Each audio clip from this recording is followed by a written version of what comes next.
And if you know me, you know that I do. I think there are always going to be moments where you feel as though a story is being told about some caricature of you that actually has nothing to do with you. At 7:32 a.m. on December 2nd, a stark and unexpectedly final statement emerged from Buckingham Palace, one so abrupt that even seasoned royal correspondents read it twice. The palace confirmed that all future coordination with the Duchess of Sussex had been formally concluded, a 16-word declaration that landed with the brittle chill of frost on glass. The announcement arrived without ceremony or the usual diplomatic phrasing that softens royal decisions, first appearing as a bulletin on the palace's official communications channel before spreading across major news networks within minutes. BBC interrupted its morning broadcast. Sky News pulled analysts from their desks, and in the still dark early hours of the US East Coast, anchors scrambled to interpret what felt less like clarification and more like severance. What unsettled observers most was not only the message itself, but its tone devoid of the customary language of mutual understanding or continued respect. It was clean, surgical, and absolute, the kind of wording that signals an end to negotiation and the beginning of something permanent. Outside Kensington Palace, the cold December air hung still as a handful of reporters covering routine updates suddenly found themselves at the center of breaking news. The story continued to unfold outside Kensington Palace, where one journalist, a woman who had covered the royals for nearly 2 decades, stood with her phone pressed to her ear and whispered to a colleague, "They've actually done it. They've drawn the line." Inside the palace, the atmosphere was just as taut, with senior staff moving through their morning routines, carrying a strange blend of relief and apprehension. Relief because a decision long debated, delayed, and agonized over had finally been made, and apprehension because once such a statement becomes public, it cannot be undone. The Crown had spoken, and the Crown does not retract. Across the Atlantic, the reaction was swift and visceral as American morning shows devoted entire segments to dissecting the language, noting the absence of any reference to reconciliation or future dialogue. One CBS analyst called it the coldest official distancing issued by the monarchy since the abdication crisis, while a CNN commentator pointed out that its timing just as the holiday season approached sent an unmistakable message. This was not a pause, but an end. For those who had followed the Sussex saga from its beginning, the announcement felt both shocking and inevitable. Shocking because many believed the palace would always keep the door slightly ajar, and inevitable because the warning signs had been accumulating for months. On this December morning, however, the door had not simply closed, it had been locked from the inside. What pressures, missteps, and confrontations pushed the palace to a point where silence was no longer an option? The truth is that the story behind this morning's announcement is far more layered, deliberate, and consequential than those 16 words reveal. To understand why the palace moved so decisively on December 2nd, we must return to the quieter months that preceded it, months in which small fractures widened, tensions deepened, and the royal family found itself navigating an increasingly untenable situation because today's decision did not arrive suddenly, but was constructed slowly and carefully through a series of events that made this moment not only possible, but, in the palace's view, unavoidable. Throughout the autumn of 2024, King Charles faced mounting pressures. His health, though carefully managed and seldom discussed publicly, required a lighter schedule than planned, forcing palace aides to adjust his engagements and preserve his strength for constitutional duties. This shift placed increasing responsibility on Prince William, who was already juggling state obligations, his young family, and the expanding demands of his role as heir. Known for his measured seriousness, William became noticeably more guarded by late September, more deliberate in his public statements, and far less willing to entertain discussions of reconciliation with the Sussexes. It wasn't anger that shaped this change, but something colder, a recognition that the institution he would one day lead could not continue absorbing disruption without consequence. A familiar pattern had become impossible to ignore. Every few weeks a new narrative emerged, sometimes in American media, sometimes through strategically timed interviews, sometimes via social channels that appeared coordinated in message and timing. The stories varied, but the effect never did. They diverted attention from the working royals, reignited old controversies, and forced the palace into constant reactive posture. Princess Catherine, long admired for her steadiness and service, increasingly found herself pulled into these narratives, with unnamed sources speculating about tension with Meghan, conflicts over charitable initiatives, or unfounded claims about her health, schedule, and private life. Most of it was untrue, but all of it was draining. William watched his wife handle the pressure with grace, continuing her work, raising their children, and supporting her causes with quiet dignity, but he also saw the toll it took. Catherine never complained, yet William understood that silence was not acceptance, and he was no longer willing to let his family become collateral damage in someone else's narrative strategy. By mid-November, palace communications teams were tracking a troubling trend, one that made clear that decisive action was no longer just possible, but necessary. By late autumn, American outlets were publishing stories attributed to palace sources who did not exist, claims of inside knowledge about private discussions, frustrations, and impending announcements, none of them accurate. Yet the sheer volume of misinformation cast a cloud of confusion over every legitimate royal engagement. The Foreign Office began quietly raising concerns as diplomatic partners in Washington, Ottawa, and Canberra delicately asked whether the Crown intended to address the Sussex situation more directly, their phrasing polite, but their implication unmistakable. The ongoing instability was beginning to complicate relationships that relied on clarity and consistency. Meanwhile, Queen Camilla, having spent decades painstakingly rebuilding her own public reputation, understood better than anyone how dangerous uncontrolled narratives could become. She had endured the storm of public condemnation, knew how quickly perception calcifies into permanent judgment, and feared that allowing this cycle to continue would destabilize not only Charles, but the institution itself. In private discussions with William and Anne, she expressed a view that surprised some. She believed protecting Meghan from criticism had become less important than protecting the monarchy from chaos. Not out of malice, but out of a hard-earned understanding that institutions cannot function when each week brings a new crisis manufactured from half-truths and strategic leaks. As November deepened and December neared, the palace reached a crossroads. Continue responding reactively to each new wave of speculation, or act decisively, and draw a boundary that would end the uncertainty once and for all. The choice, though painful, was becoming increasingly clear, and the shift from concern to action would unfold through a series of warning signs that grew more severe with each passing week. Each warning pushed the palace closer to the decisive action announced this morning, and for those inside the royal household, these signs were impossible to ignore. The first appeared in late October during a private briefing Catherine received at Kensington Palace while reviewing her winter schedule. A senior communications advisor presented a troubling pattern. Over the previous 6 weeks, more than a dozen American media articles suggested friction between Catherine and senior palace staff. Strikingly similar language, repeated vague timelines, and sources described only as close to the royal household revealed a coordinated effort, not independent reporting, designed to create the impression of internal dysfunction, and intentionally or not, undermine Catherine's credibility, just as her public profile was growing. What disturbed her most was not the content. She had grown accustomed to false narratives, but the timing, coinciding with her major announcements on early childhood initiatives. When she shared her concern with William, his expression hardened. He had suspected coordination for months, and now had confirmation. The second warning came from Princess, and in early November, when she noticed high-profile American journalists citing Buckingham Palace sources despite having no clearance to do so, with information that directly contradicted official positions. A quiet investigation revealed that these sources were former associates of Meghan presenting themselves as insiders. And, a longtime guardian of royal protocol, flagged the deception to Charles, insisting firmly that this was deliberate misrepresentation, not gossip. The third warning emerged through discreet channels from the Foreign Office, which informed the palace that renewed Sussex-related media cycles were causing diplomatic complications.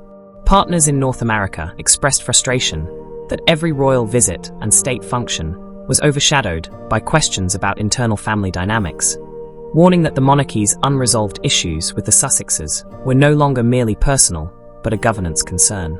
The fourth warning, which accelerated the palace's response, surfaced in mid-November when legal teams learned that a major documentary company was developing a project centered on Meghan's royal experience.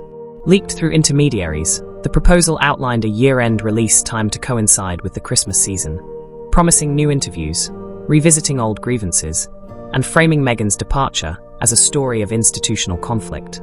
The documentary proposal framed Meghan's departure as institutional failure rather than personal choice, and William reviewed it with barely concealed frustration. The timing was deliberate. Christmas, the monarchy's most symbolically significant season, a period when tradition, family, and continuity outweighed controversy. To launch a documentary designed to reignite conflict during that time was, to him, a calculated provocation. The fifth and final warning came from Camilla, who, in a rare moment of open alignment with William and Anne, voiced her concern at Clarence House after reviewing public sentiment data. Polling showed that older viewers, particularly in the United States, were growing weary of the endless Sussex narrative. While sympathy for Meghan remained in some demographics, a significant portion of the public believed the monarchy had been patient enough. Camilla's voice, steady but urgent, left no room for misinterpretation. If this cycle continued into the new year, the monarchy risked losing the moral authority it needed to lead. Charles could not endure another season of this, the family could not endure it, and the institution would not survive it. By the final week of November, the warning signs were no longer subtle, they were glaring, and for William, the heir to the crown, decisive action had become unavoidable. The meeting that would determine Meghan's fate took place on the evening of November 30th in the 1844 room at Buckingham Palace, a space steeped in history and reserved for delicate discussions, now feeling colder than usual. Outside, winter rain tapped against tall windows, and the faint glow of palace lights barely penetrated the December darkness. William arrived first, carrying a folder of documents, communication summaries, media analyses, legal briefings, and Foreign Office correspondence, each page marking another fracture, and another reason the situation could no longer be managed quietly. Sitting at the head of the table, his expression composed but posture tense, he carried the weight of the decision ahead. Princess Anne entered next, her presence steady and unwavering, nodding once before taking her seat. She had long expressed that the institution could not afford another year of reactive crisis management. Boundaries had to be drawn and maintained.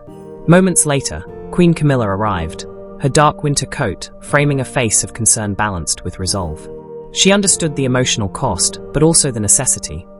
Charles's health, the monarchy's stability, and the family's cohesion depended on ending the cycle of disruption that had dominated the past year. When the private secretary closed the doors, silence fell. William spoke first, quietly framing the discussion. The decision concerned the future of the crown, not personal grievances, a deliberate attempt to strip emotion from a conversation that could easily turn bitter, and slid forward a stack of documents, stating that they detailed the coordinated media efforts tracked over the past 4 months, the pattern unmistakable. Someone was actively working to destabilize the palace's public narrative, with the evidence pointing consistently in one direction. Camilla listened, fully aware of the stakes and the urgency to act. Camilla added her perspective, her voice low but resolute. Your father cannot endure another season of this. He barely recovered from the last cycle. If we allow this documentary to launch at Christmas, it will consume everything we have worked to rebuild. William reviewed the materials again, though he had already memorized every detail. The false palace sources, the coordinated attacks on Catherine, the diplomatic complications, and the documentary proposal designed to dominate the holiday season. Individually, each might have been manageable. Together, they painted a picture that could no longer be ignored. A senior legal advisor presented the final analysis, outlining 3 options for the crown. Continue as before, absorbing each new wave of controversy. Issue a private warning through intermediaries, which carried no guarantee of compliance. Or make a public statement that drew a definitive boundary. The first option preserved short-term peace, but guaranteed long-term instability. The second invited further testing of limits, and the third ended the ambiguity entirely. Silence fell over the room. William looked at Anne, then Camilla, then down at the papers before him, fully aware of what the third option entailed. Publicly severing coordination with Meghan, accepting that reconciliation in any formal sense was no longer possible, and choosing the institution over the individual in a manner that could neither be misinterpreted nor softened later, and broke the silence. William, you know what must be done. If we do not act now, we will face this same conversation again in 3 months. Then again in 6. The pattern will not stop unless we stop it, and continued. Camilla leaned forward slightly. The statement does not need to be cruel. It simply needs to be clear. We are not attacking anyone. We are protecting something. William exhaled slowly. Then we proceed. The statement must be final, unambiguous, and released before the documentary gains further traction. No half measures, no room for reinterpretation. Drafting began immediately. Senior communications staff worked through the night, testing language, refining tone, ensuring every word carried institutional authority without tipping into personal condemnation. William rejected multiple versions too vague, too harsh, too apologetic, demanding precision, finality, and an understanding that the decision, however difficult, was irreversible. By dawn on December 2nd, the final draft was complete. 16 words that would reshape the monarchy's relationship with the Duchess of Sussex forever. As staff prepared for release, William stood alone in the dim light of the 1844 room, aware that the world would soon grasp the palace's choice. Stability over sentiment, clarity over chaos, the future over the past. At 7:32 a.m., the statement went live on the palace's official communications platform. A single sentence on a white background. The palace confirms that all future coordination with the Duchess of Sussex has been formally concluded. No explanation, no context, no softening, just 16 words that landed like a closing door. Within 60 seconds, newsrooms worldwide erupted. BBC interrupted its morning broadcast. Sky News scrambled correspondents. ITV pulled analysts from their desks. On social media, the announcement spread with a speed that surprised even those familiar with global appetite for royal drama. The devastation came not from what the statement said, but from what it refused to say. No mention of continued respect, no acknowledgement of shared history, no suggestion that circumstances might change. The message was unmistakable: this chapter is over. In California, where dawn had yet to break, the notification reached Harry and Meghan's home shortly after 4 a.m. Sources close to the couple described a stunned silence. Harry, navigating the impossible balance between loyalty to his wife and connection to his family, reportedly stared at the screen before setting the phone down without a word. Meghan's response was quieter, but no less profound.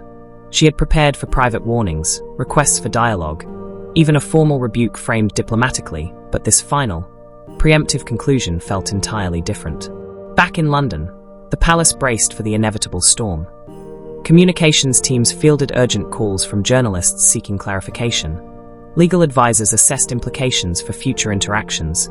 Security teams reviewed whether additional measures were necessary, and senior royals, having witnessed the culmination of months of careful deliberation, prepared for the public and institutional consequences of their decision.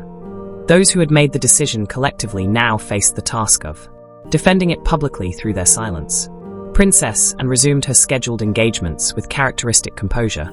To observers, her demeanor suggested the morning's announcement was merely routine business. But those closest to her knew the truth, and had advocated for this decision longer than anyone. And now that it had been made, she felt a grim satisfaction that the institution had finally chosen discipline over accommodation. Later that morning, William appeared briefly at a public event. He offered no comment on the statement, and he did not need to. His calm, unwavering presence communicated everything the palace wished the world to know. The decision was final. The monarchy was moving forward, and there would be no further discussion. Catherine, meanwhile, continued her work with the grace that had long defined her public life. She neither addressed the announcement nor reacted to the inevitable speculation, simply carrying on and embodying a quiet strength that made the palace's choice seem not only necessary, but overdue. The hours following the announcement revealed a world divided not by borders, but by perspective. In the United Kingdom, particularly among viewers over 50, the reaction was largely one of relief. Many remarked that, finally, the palace had drawn a line. Radio call-in shows were flooded with expressions of support, with callers noting that the monarchy had exercised patience far longer than most institutions would have. Even British newspapers, historically cautious about criticising the Sussexes, felt emboldened to write more critically. The Telegraph, for example, ran an editorial praising the palace for choosing stability. The palace's decision was widely analysed. The Times described it as a necessary evolution in royal crisis management, while even outlets previously sympathetic to Meghan acknowledged that the ongoing disruption had become untenable. In the United States, however, reactions split sharply along generational and cultural lines.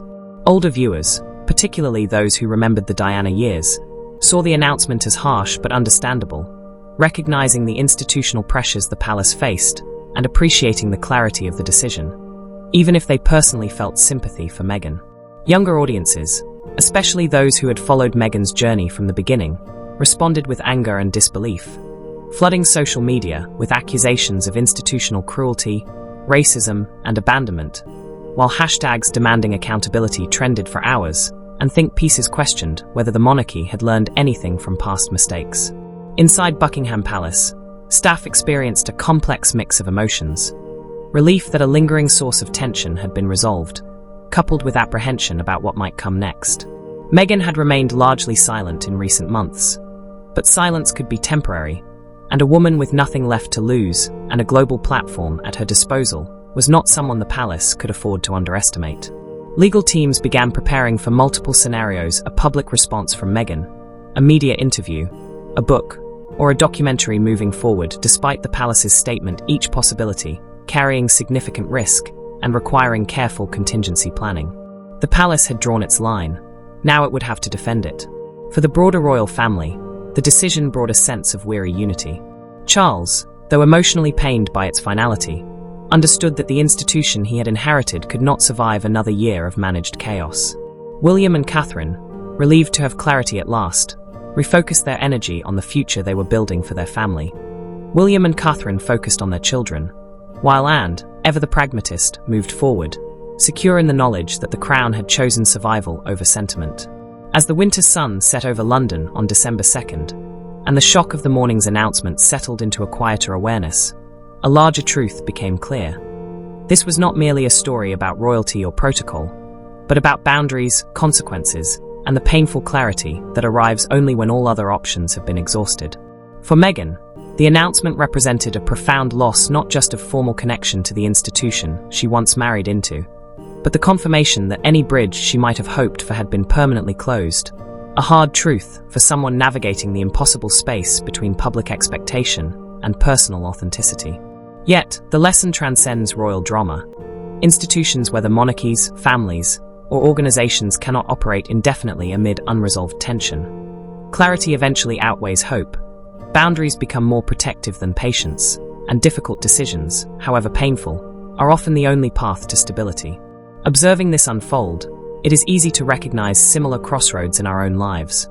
Relationships that cannot be repaired, partnerships that no longer serve anyone, situations demanding choice not out of desire but necessity, because continuing without clarity causes more harm than resolution.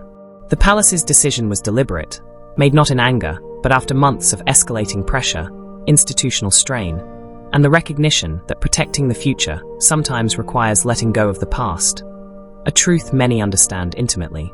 For William, the moment marks both an ending and a beginning, the end of years of reactive crisis management, and the start of a chapter where the crown's priorities are defined by internal purpose rather than external disruption. A path chosen with full awareness of its emotional cost and reflective of the leadership his future role will demand. For Charles, the decision carries a different weight, embodying the lifelong balance of personal feeling and institutional duty, a burden every monarch knows, but which understanding does not lighten. As this chapter closes, questions linger. Will Meghan respond publicly? Will the silence hold? Is this truly the final word, or merely the start of a quieter conflict? The palace has spoken, the boundary has been drawn, and the monarchy, battered but upright, has chosen its future. Whether that future brings peace or a different kind of storm remains unknown. But for now, on this cold December morning, one truth stands. Sometimes the most compassionate action an institution can take is to stop pretending the past can be recovered and start building something new from what remains. As the lights dim over Buckingham Palace and the December cold settles deeper into its stone corridors, the story witnessed today is not an ending, but a pause, a breath before whatever comes next. The palace has acted with finality. Meghan must navigate a future without the institution she once belonged to, and the monarchy must prove that the boundary it drew was worth the inevitable cost. For those observing from afar, the lesson is simple. Closure, however harsh, is sometimes the only mercy left when every softer option has been exhausted. Institutions survive not by clinging to what was, but by choosing what must be, and families royal or otherwise endure not by avoiding difficult truths, but by finding the courage to speak them aloud. This story spans borders, generations, and perspectives, and your reflections, wherever you are, deepen our shared understanding of what transpired on this cold December morning, when the crown finally chose its future.